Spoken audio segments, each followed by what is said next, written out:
Hello bakers, Melissa here, and welcome to the second video I have made to celebrate my 31st birthday. And in true Melissa J art style, I screwed up the video.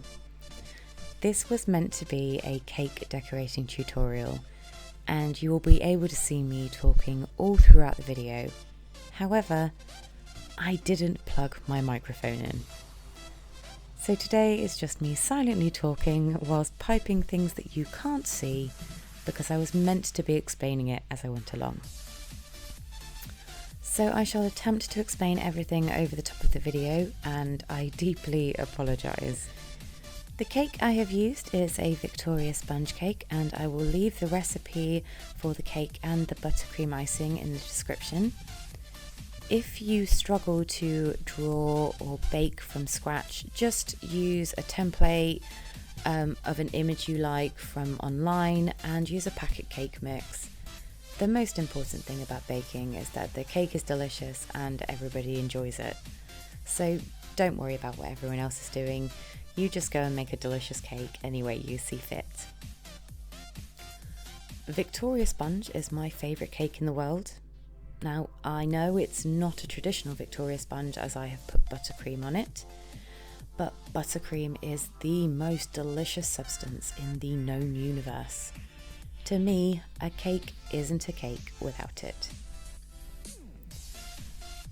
In the beginning of this video, I spoke about how I didn't particularly care what design of cake I have. But I asked my son what he would like, and he said he wanted a Sonic cake. So I drew a template for Sonic's face, which I then used to trace later. I cut the top off the bottom layer of the cake, covered it with jam and sandwiched the top layer on. I then covered the cake with a buttercream crumb coat. I chilled the cake after this in the fridge for 10 minutes to let the crumb coat harden.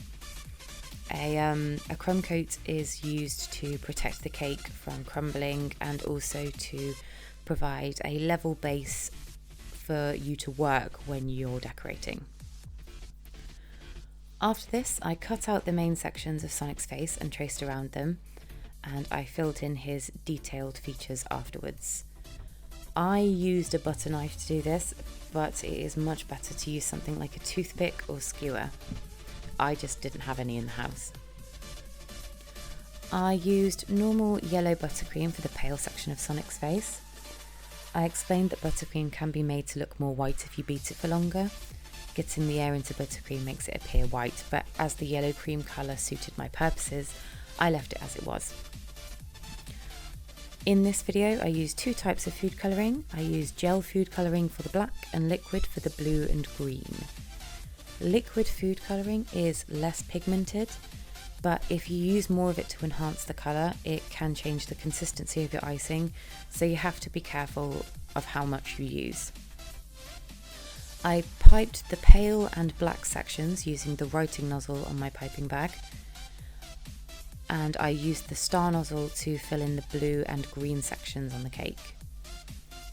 When piping buttercream, you have to take breaks so that you can allow the icing time to chill and firm up again, or it won't hold itself. So all that's left now is to put this cake in the fridge until my birthday. I deeply apologise again for my idiocy, but would it be a Melissa J art video if there wasn't at least one mistake? I hope you enjoyed, and thank you so much for watching.